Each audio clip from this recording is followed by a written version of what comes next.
विघ्नहर्ता गणेश की जय। गौरी पुत्र गणेश की जय। दोस्तों, आषाढ़ मास के कृष्ण पक्ष की षष्ठी चतुर्थी का व्रत मंगलवार 25 जून को रखा जाएगा। यह व्रत भगवान गणेश जी को समर्पित है। ऐसी मान्यता है कि इस व्रत को करने से व्यक्ति की सभी मनोकामनाएं पूरी होती हैं। गणेश चतुर्थी व्रत करने के साथ साथ ही कथा का पाठ भी करना चाहिए। आइए कथा प्रारंभ करते हैं।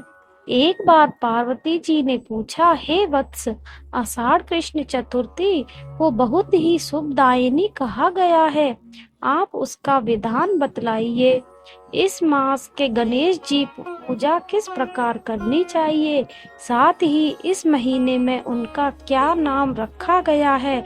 इस पर गणेश जी बोले, हे माता, पूर्व काल में यही प्रश्न युधिष्ठिर ने भी किया था और उन्हें जो भगवान कृष्ण ने उत्तर दिया था मैं उसको बताता हूँ, आप सुनिए।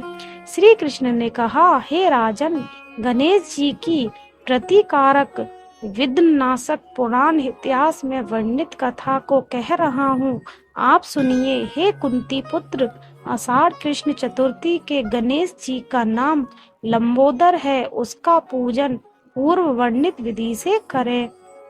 द्वापर युग में महिष्मती नगरी का महीजीत नामक राजा था। वह बड़ा ही पुण्यशील और प्रतापी राजा था।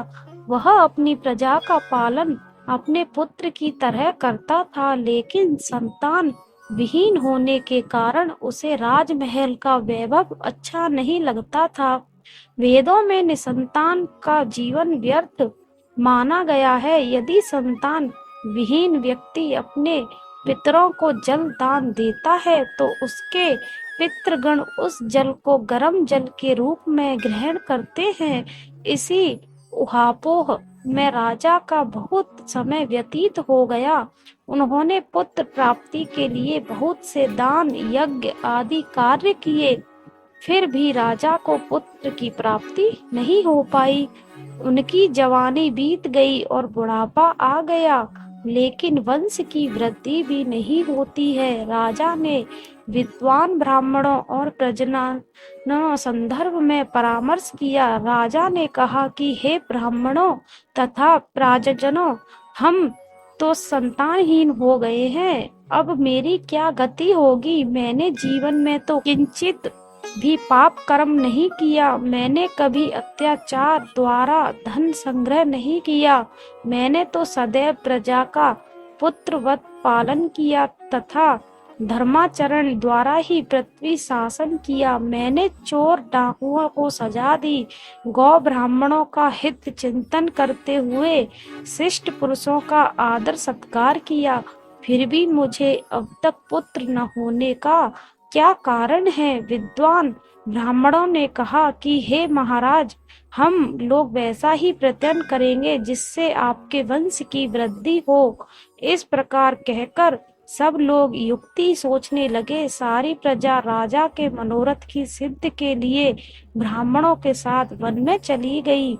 वन में उन लोगों की मुलाकात एक श्रेष्ठ मुनि से हुई। वे मुनिराज निराहार रहकर तपस्या में लीन थे। ब्रह्मा जी के समान वे आत्मजीत, क्रोधजीत तथा सनातन पुरुष थे। संपूर्ण वेद विशारद, दीर्घायु, अनंत और अनेक ब्रह्म ज्ञान संपन्न वे महात्मा थे। उनका निर्मल नाम लोमस ऋषि था।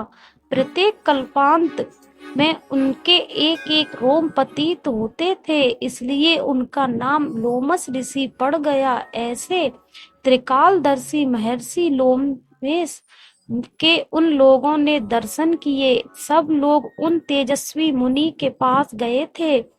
सभी लोग उनके समक्ष खड़े हो गए। मुनि के दर्शन से सभी लोग प्रसन्न होकर कहने लगे कि हम लोगों को सौभाग्य से ही ऐसे मुनि के दर्शन हुए हैं। इनके उपदेश से हम सभी का मंगल होगा। ऐसा निश्चय कर उन लोगों ने मुनिराज से कहा, हे ब्रह्म ऋषि, हम लोगों के दुख का कारण सुनिए। अपने संदेह के निवारण के लिए हम लोग आपके पास आए हैं। हे भगवान, आप कोई उपाय बताएं। महर्षि लोमेश ने पूछा, सज्जनों, आप लोग यहाँ किस अभिप्राय से आए हैं? मुझसे आपका क्या प्रयोजन है? पूरी बात स्पष्ट रूप से कहिए, मैं आपके सभी संदेहों का निवारण करूंगा। प्रजाजनों ने उत्तर दिया, हे मुनिवर, हम महास्मृति नगरी के निवासी हैं। हमारे राजा का नाम महीजीत है। वह राजा ब्राह्मणों का रक्षक, धर्मात्मा, दानवीर, सूरवीर एवं मधुर भाषी है। उस राजा ने हम लोगों का पालन पोषण किया है, लेकिन उन्हें आज तक संतान की प्राप्ति नहीं हुई है। उन्होंने कहा, हे भगवान, माता पिता को केवल जन्मदाता ही होते हैं, लेकिन असल में पोषक तो राजा ही होता है। उन्हीं राजा के लिए हम गहन वन में आए हैं। आप कोई ऐसी युक्ति बताइए जिससे राजा को संतान की प्राप्ति हो। ऐसे गुणवान राजा को कोई पुत्र न हो, यह बड़े दुर्भाग्य की बात है। हे मुनिवर, किस व्रत, दान, पूजन आदि अनुष्ठान कराने से राजा को पुत्र होगा? आप कृपया करके हम सभी को बताएं। प्रजा की बात सुनकर महर्षि लोमेश बोले, हे भक्त जनों, आप लोग ध्यान पूर्वक सुने। मैं संकट नाशक व्रत को बतला रहा हूँ। यह व्रत निसंतान को संतान और निर्धनों को धन देता है। आषाढ़ कृष्ण चतुर्थी को एक दंत गजानन नामक गणेश की पूजा करें। पूरे विधि विधान से व्रत करके राजा ब्राह्मणों को भोजन कराएं, साथ ही उन्हें वस्त्र दान करें। गणेश जी की कृपा से उन्हें अवश्य ही पुत्र की प्राप्ति होगी। महर्षि लोमस की यह बात सुनकर सभी लोग करबद्ध होकर उठ गए। खड़े हुए सभी ने आकर यह बात राजा से बताई। इसे सुनकर राजा बहुत प्रसन्न हुए और उन्होंने श्रद्धा पूर्वक विधिवत गणेश चतुर्थी का व्रत करके ब्राह्मणों को भोजन, वस्त्र आदि का दान दिया। रानी सुदक्षिणा को गणेश जी की कृपा से सुंदर और सुलक्षण पुत्र प्राप्त हुआ। श्री कृष्ण जी कहते हैं कि हे राजन, इस व्रत का ऐसा ही प्रभाव है, जो व्यक्ति इस व्रत को श्रद्धा पूर्वक करेंगे वे समस्त सांसारिक सुख से अधिकारी होंगे। श्री कृष्ण जी ने कहा कि हे महाराज, आप भी इस व्रत को विधि पूर्वक कीजिए। श्री गणेश जी की कृपा से आपकी सभी मनोकामनाएं पूरी होंगी, साथ ही आपको शत्रुओं का भी नाश होगा।